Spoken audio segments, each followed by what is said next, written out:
नमस्कार दोस्तों, उषा की आवाज चैनल में आप सभी का स्वागत है। हमारी आज की कहानी है अंतिम इच्छा। सुबह से यह चौथा फोन था। फोन उठाने का बिल्कुल मन नहीं था, पर माँ आखिरकार नेहा ने फोन उठा ही लिया। हेलो। हाँ माँ बोलो। बोलना क्या है, घर में सभी तुम्हारे जवाब का इंतजार कर रहे हैं, तुम जवाब क्यों नहीं देती?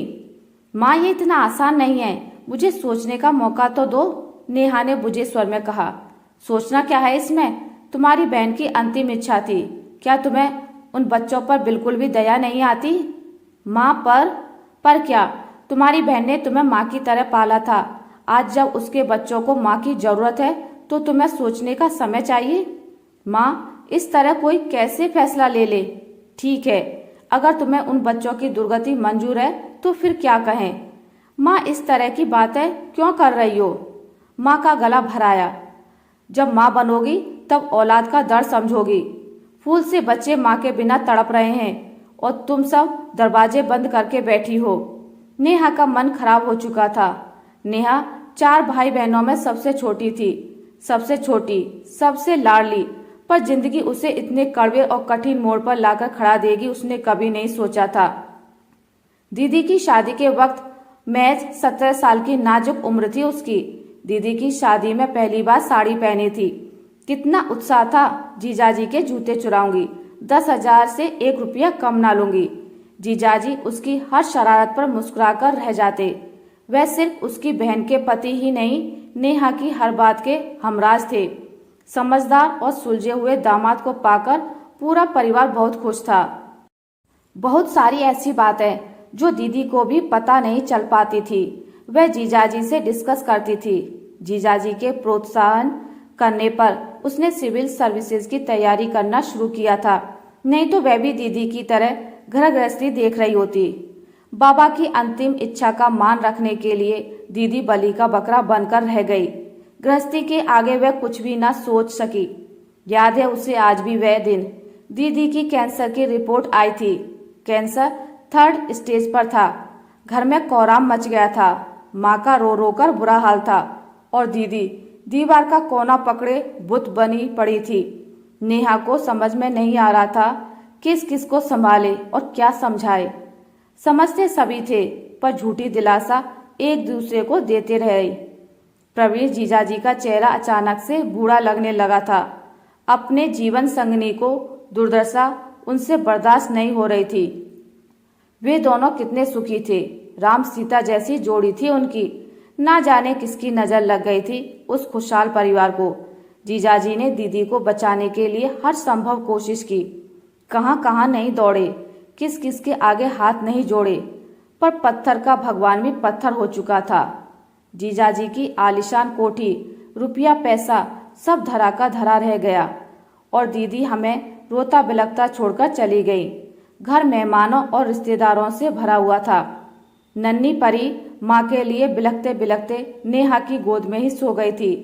दीदी की चाची सास कनखियों से नेहा को बार बार घूर रही थी। बहुत देखा देखा चेहरा लग रहा है, तुम कौन हो? मैं परी की मासी हूँ। चाची जी ने सोती हुई परी के सर पर हाथ फेरते हुए बड़े व्यंग्यात्मक ढंग से कहा। हाँ भाई, परी के लिए तुम मासी हो। नेहा गुस्से से तिलमिला गई। वो पैर पटकते हुए परी को लेकर कमरे में चली गई।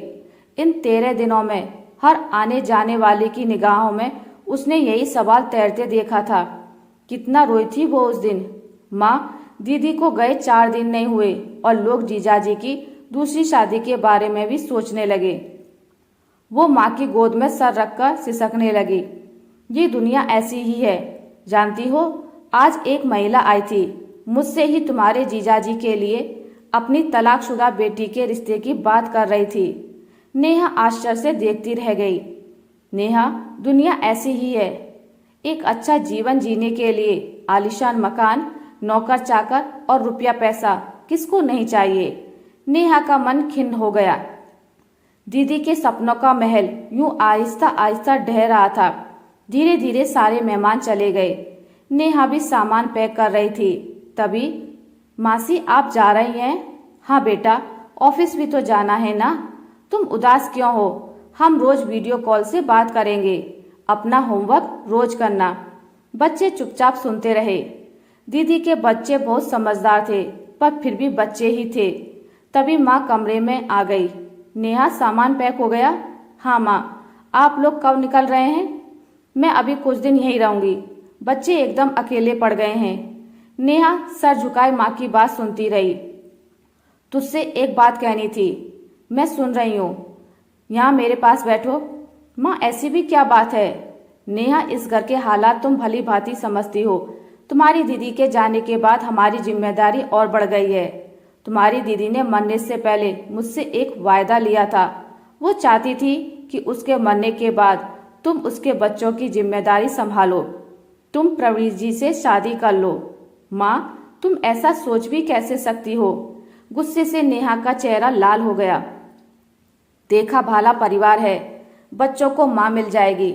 वैसे भी एक लड़की को क्या चाहिए? आलीशान घर, नौकर चाकर, रुपया पैसा। तुम्हारे पापा की भी यही इच्छा है। नेहा आश्चर्य से माँ को देखती रह गई। तुमने जीजाजी से एक बार पूछा है? पूछना क्या है, उनके माता पिता तो है नहीं। चाचा चाची से बात हो गई है, उन्हें भी ये रिश्ता मंजूर है। रिश्ता?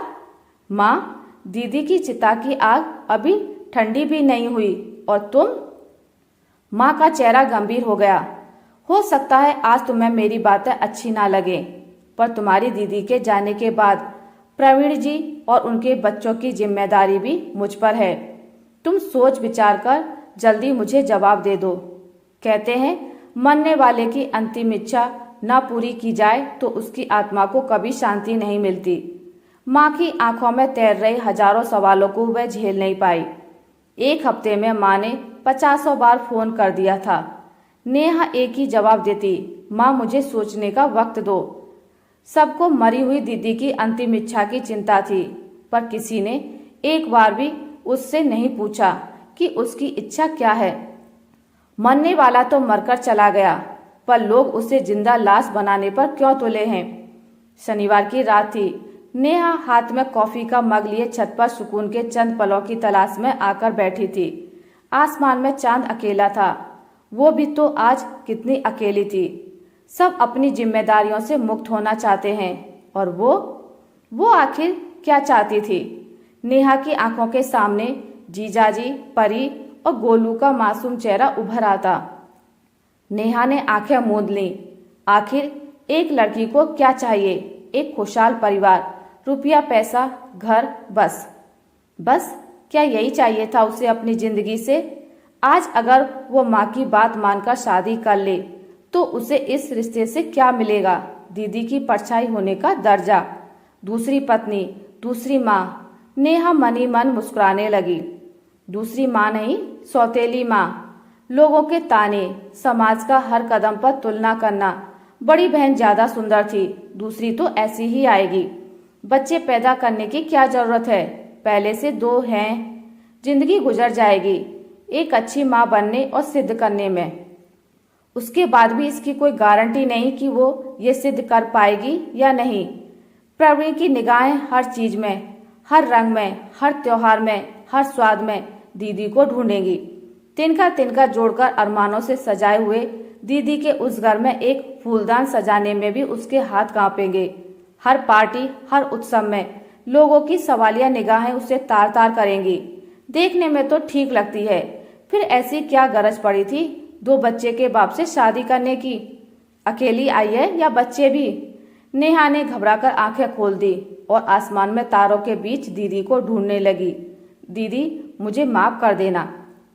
शायद तुम्हें लगे मैं स्वार्थी हूँ, पर मैं इतनी मजबूर नहीं हूँ कि जीवन भर लोगों के सवालों का जवाब दे सकूं। मैं आज तुमसे ये वायदा करती हूँ कि एक मासी के तौर पर हमेशा तुम्हारे बच्चों के साथ खड़ी रहूंगी। हफ्तों से घुमड़ते सवालों का मानो उसे जवाब मिल गया था। नेहा माँ को फोन करने के लिए छत से नीचे उतर गई और उसने शादी करने से इनकार कर दिया। नेहा ने भी अपनी अंतिम इच्छा बता दी थी। आशा करती हूँ आपको मेरी आज की कहानी अच्छी लगी होगी। अगर आपको मेरी कहानी अच्छी लगी है तो इसे लाइक करें, ज़्यादा से ज़्यादा शेयर करें, और अगर आप मेरे चैनल पर नए हैं तो इसे सब्सक्राइब करना ना भूलें।